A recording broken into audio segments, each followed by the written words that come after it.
Yo, what's going on, guys? Today I'm going to be going over the single game showdown slate for Sunday Night Football for Week 2. We got a game between the Eagles and the Falcons. Should be a very fun game. Should definitely be a fun game to watch. Makes for a pretty interesting showdown slate as well. I know Thursday night's showdown slate didn't go as everyone expected. McCaffrey was like 90% owned, and he was like one of the lowest scoring players on the slate. Only had like 7 or 8 DraftKings points. Just wasn't a great showdown slate. I expect this one to be much better. I expect this to be a pretty high-scoring game. Pretty high total in this game right now. Right now, it's at 52.5. Close spread as well, just a 1.5 point spread, or actually a 1 point spread. So this projects to be a high-scoring and close game.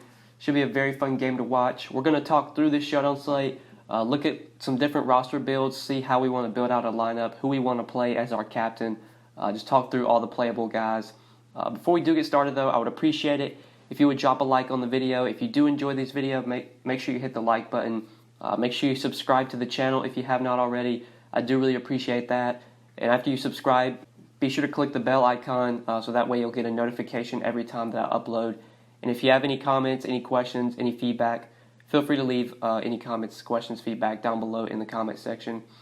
Let's start off looking at Julio Jones, most expensive player on this showdown slate, really to no surprise.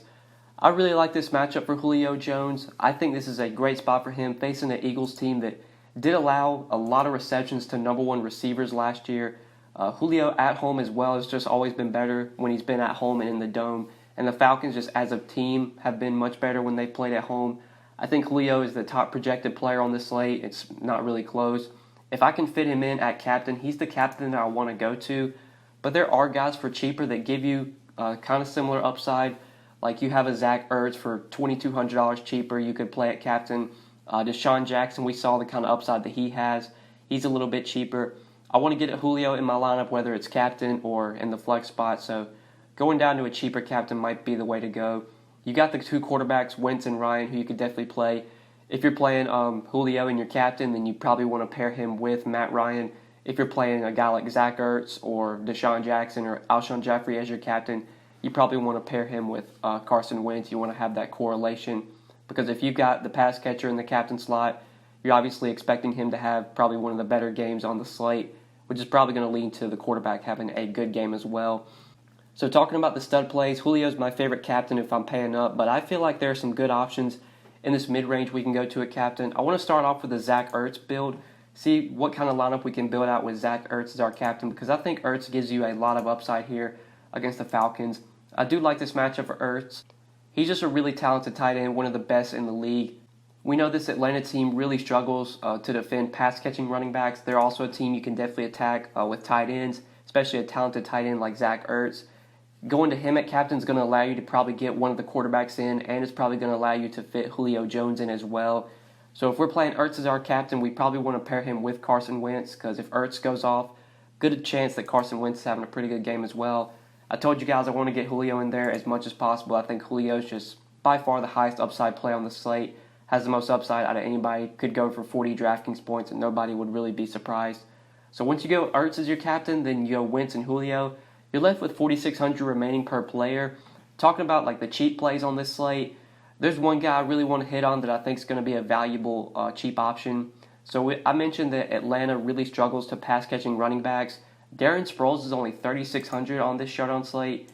He saw 9 carries in the Week 1 game against Washington for 47 yards. Also was involved in the passing game, getting 3 targets, 3 catches for 16 yards. The running back work for the Eagles for Week 1 was pretty split evenly. You had Sproles get some work. Jordan Howard got some touches as well.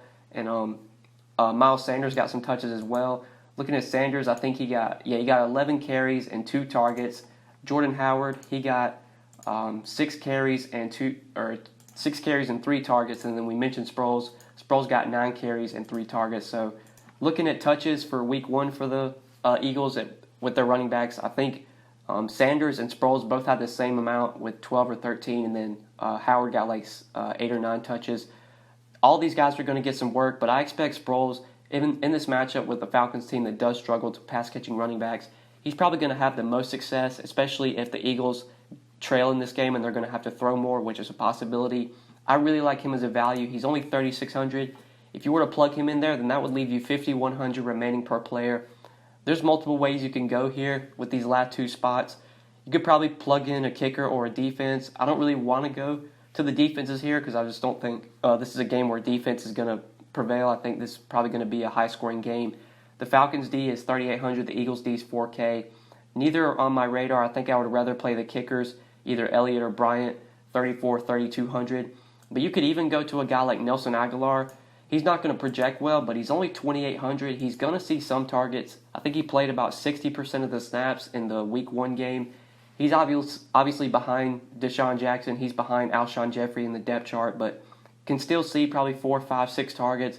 Does have the potential to go deep and catch a long touchdown, which gives you that really high ceiling upside that you kind of need in a showdown slate if you want to take down a tournament. So you could plug Aguilar in there, and then that would leave you enough to get probably up to one of the studs. That'd leave you enough to either get Calvin Ridley and Devontae Freeman. Devontae Freeman's someone I like a lot here. After that Week 1 game, I was very surprised how bad he struggled.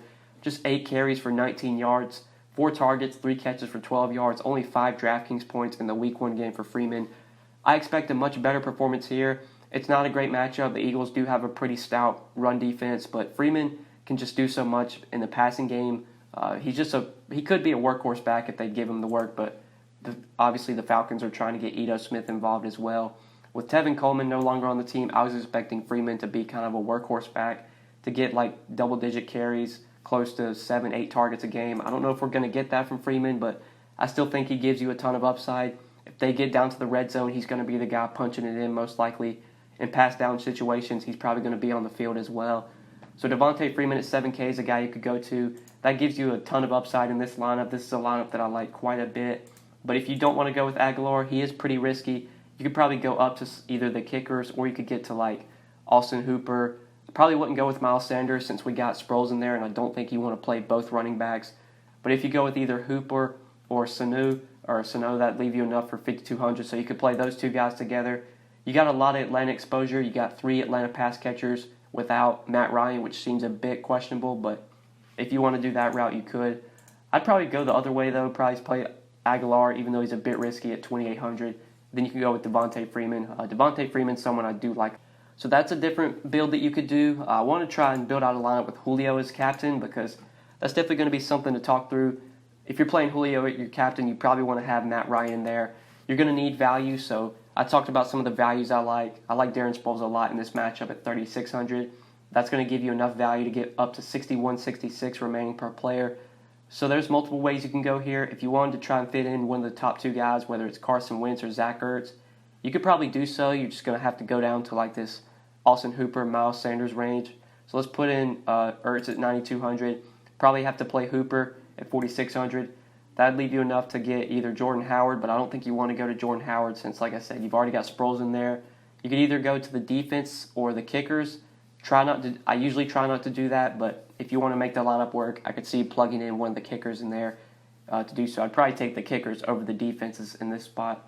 But if you didn't go up to Ertz, then you could probably go to like D-Jax. I know if you go D-Jax, then that'd give you enough to get Sanders and Hooper, and that's a build you could do it as well.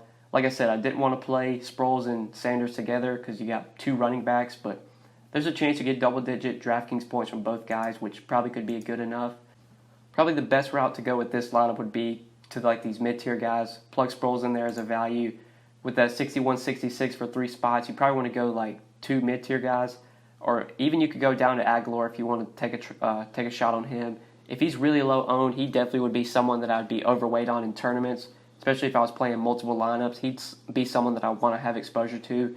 Same with a guy like Justin Hardy. Hardy's not a guy that's going to play a ton of snaps or get a ton of targets, but he has the potential to get into the end zone off a deep ball. I mean, he got 5 targets in the Week 1 game, 8 DraftKings points.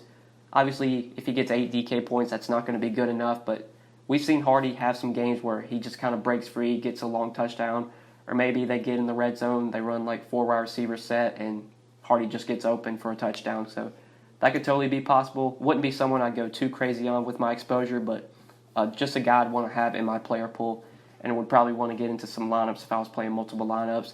I think anytime on these showdown slates, guys that are going to be on the field for at least a decent amount of snaps are going to be playable because there's just so much variance in a one-game showdown slate.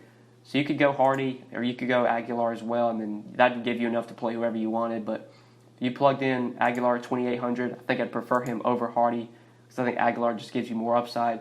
Then that would give you 7,850, so you'd have money to spend up here. You could probably go Devontae Freeman and Calvin Ridley. That'd be leaving a lot of salary on the table, but that's probably going to make you have more of a contrarian lineup. If you go down to Sanu, then that's going to allow you to get up to Zach Ertz. If you go down even cheaper, you might be able to get Carson Wentz in there. If you go Wentz at 11K, that would leave you enough to play Austin Hooper. So that's another build you can do. That's a build I like quite a bit. You got both quarterbacks in there. You got guys that are going to be on the field in Sproles, Aguilar, and Hooper as value plays. So that's another lineup that I like quite a bit. Plus you have Julio in your captain, which obviously nothing wrong with that. Best captain play on the slate if you can fit him in. But yeah, guys, just going through the player pool. If I'm paying up, I want probably Julio first, and then I'd say Zach Ertz probably my next favorite captain play behind Julio. You could go to the quarterbacks and captain, but usually receivers and tight ends and running backs are the captains that are in the winning lineups most of the time. I think it's like 65-70% of the time it's a running back or a tight end or a running back winning showdown slates at captain. And then for value plays, for cheap guys to go to, like I said, I really like Darren Sproles as a value in this matchup. I think going to guys like Aguilar and Justin Hardy make a lot of sense. They're not going to project well, but they're going to be on the field at least a decent amount to where they could be viable options and they could potentially see a red zone look and get into the end zone and be a good value play. You could always go to the kickers, but I think I'd rather take a shot on the wide receiver fours than play the kickers, honestly, because the kickers just don't give you that much upside. But yeah, guys, that's kind of where I'm looking to for this showdown slate. Do want to try and make these videos somewhat short. Don't want to talk for too long during these videos. I'm going to be uploading this late Saturday night for the Sunday night game, so hopefully I get this up in time for you guys to watch it before the Sunday night game starts. I will be making a video late Sunday night after the Sunday night game, most likely for the Monday night showdown slate. So if you're playing the Monday night showdown slate, make sure you check that video out as well. If you enjoyed, be sure to drop a like and subscribe. Make sure you trigger the bell, cut on notifications, so that way you'll never miss out on any of my new videos. And if you have questions, comments, feedback, feel free to leave it down below in the comment section. I always appreciate your guys' comments. But yeah, guys, good luck on this showdown slate. Appreciate you watching. We will see you in the next one. Peace.